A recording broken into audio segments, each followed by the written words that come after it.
ये क्या है ये सीएबी?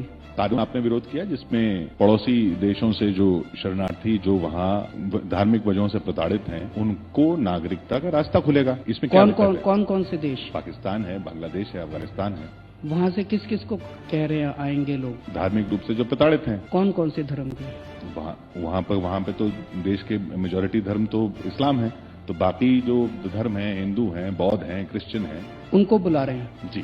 बांग्लादेश, पाकिस्तान और अफगानिस्तान में लगभग 3 करोड़ से 4 करोड़ नॉन मुस्लिम्स रहते हैं। इनमें से अगर आधे भी हमारे देश में आ गए, इनको नौकरी कौन देगा? इनको कहाँ बसाओगे? इनको घर कहाँ से दोगे? इनको दिल्ली में बसाओगे, इनको बंबई में बसाओगे, इनको गुजरात में बसाओगे, इनको आसाम में बसाओगे, इनको त्रिपुरा में बसाओगे? कहाँ बसाओगे?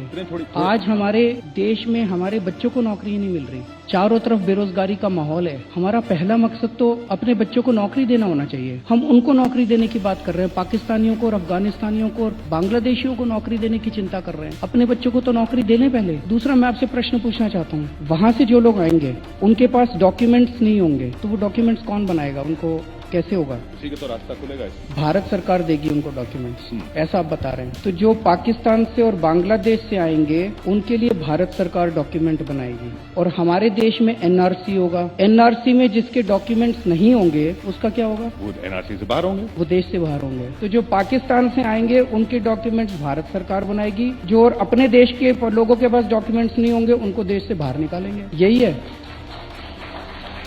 मैं समझना चाह रहा हूं। मैं भी अभी तक समझा नहीं हूं ये कानून है क्या चीज। कल मैंने एक स्टेटमेंट सुना था अमित शाह जी का, एक चैनल पे बोल रहे थे, जिसके पास डॉक्यूमेंट्स नहीं होंगे वो चाहे हिंदू हो चाहे मुस्लिम हो, उसको देश से निकाल दिया जाएगा। किशोर जी, आपके पास हैं डॉक्यूमेंट्स? आप दिल्ली कब आए थे? मैं तो दिल्ली में पैदा हुआ। हैं? मैं तो अच्छा, यहीं पैदा हुआ। आपके कई रिपोर्टर हैं, उनसे पूछ लीजिएगा। आपके चैनल से बहुत सारे लोग बाहर होने वाले हैं। इस देश में 70% लोगों के पास डॉक्यूमेंट्स नहीं है। गरीबों के पास डॉक्यूमेंट्स नहीं है। अमीर लोग तो पैसे देके बनवा लेंगे अपने डॉक्यूमेंट्स। जब नोटबंदी हुई थी तब भी ये कहा जा रहा था कि अमीरों को नुकसान हुआ। अमीरों ने तो सबने कमीशन दे के अपनी नोटबंदी कर ली, वो पैसे ले लिए थे। पिसा तो गरीब था। अभी भी 70% गरीबों के पास डॉक्यूमेंट्स नहीं है। तो क्या करोगे इसको? क्यों?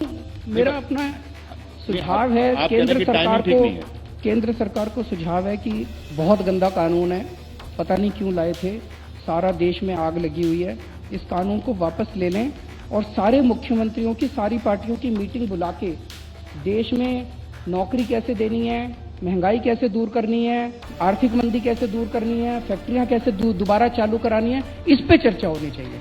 ये कानून क्यों लाया गया, इसकी क्या जरूरत थी, ये मैं भी समझने की कोशिश कर रहा हूँ। ऐसे टाइम में जब पूरा देश आर्थिक मंदी के दौर से गुजर रहा है, जब पूरे देश के अंदर हाहाकार मची हुई है, आज प्याज मार्केट में 200 रुपए किलो बिक रहा है, आलू के दाम बढ़ने चालू हो गए, महंगाई की वजह से बुरा हाल है, पूरी इकोनॉमी का भट्ठा बैठा हुआ है, सारी फैक्ट्रियां बंद हो रही हैं। एक यही मुद्दा बचा था क्या? इसकी क्या जरूरत क्या थी? इसकी पूरे देश में आग लगाने की क्या जरूरत थी? हमारे बच्चों के ऊपर डंडे बरसाए जा रहे हैं, हॉस्टल के अंदर घुस घुस के लड़कियों को मारा जा रहा है, सारे देश के अंदर 33 यूनिवर्सिटीज के अंदर बच्चे जो है सड़कों के ऊपर हैं। बच्चों का यही काम रह गया था? बच्चों को पढ़ाई कराओ यार, बच्चे देश का भविष्य है। मेरा अपना दिल्ली के मुख्यमंत्री होने के नाते जो भी आज दिल्ली की स्थिति बनी हुई है और देश का नागरिक होने के नाते जो देश के अंदर स्थिति बनी हुई है, उसको लेके मैं बहुत ज्यादा चिंतित हूँ। और इस कानून की मैं कोई भी लॉजिक नहीं समझ पा रहा कि ये किसको फायदा पहुंचाने के लिए कानून किया जा रहा है।